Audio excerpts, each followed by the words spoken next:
called Fevered Shapes, and it's dedicated to the three poets who happened to be there in Berkeley at the cafe.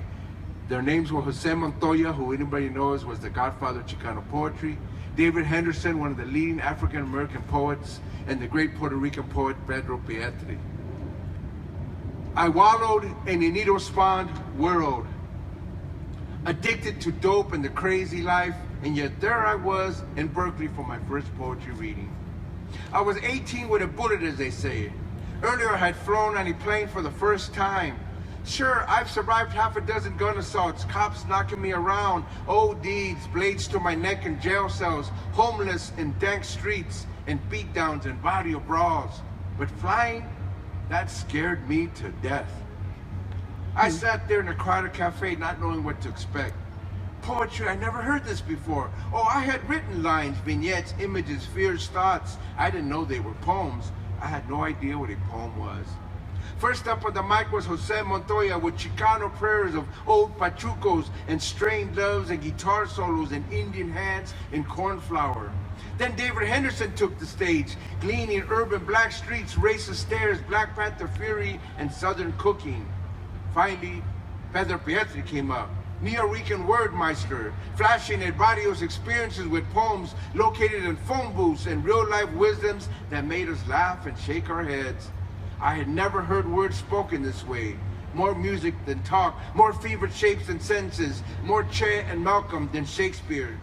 These poems came for me, lacerated my throat, demanded my life savings, taking me for a sunset ride. These poems were graffiti scrawls along the alleys and trash stone tunnels of my body, the metaphoric methadone for the heroin hurtling through my bloodstream, the lifeline I already had inside and didn't know. These poems were pool sticks, darkened gangways, a swirl of sunrise after the graveyard shift, a blood black yelling behind torn curtains, a child shrieking and nobody coming to help. These poems were shadowed intense, startled doubts, sorrows without grief, the moon without sky, unknown melodies, the falling inside that happens when you push razor onto wrist.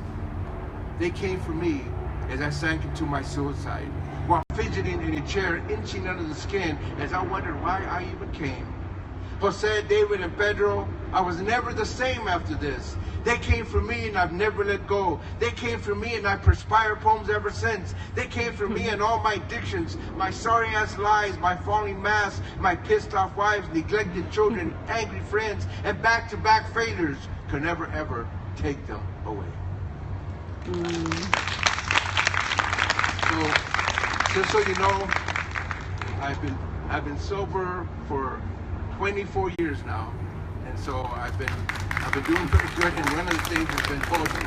Poetry has saved my life. It took a long time in many ways. I was on drugs for 7 years, and I actually got through that. Then I drank for 20, unfortunately. But now I'm in really good shape, and my family's in good shape.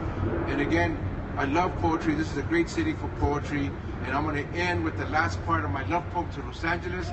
I wish I could read the whole thing, but it's actually very long. I'm just going to read the end of it because I want you to know how much I actually love this city. And even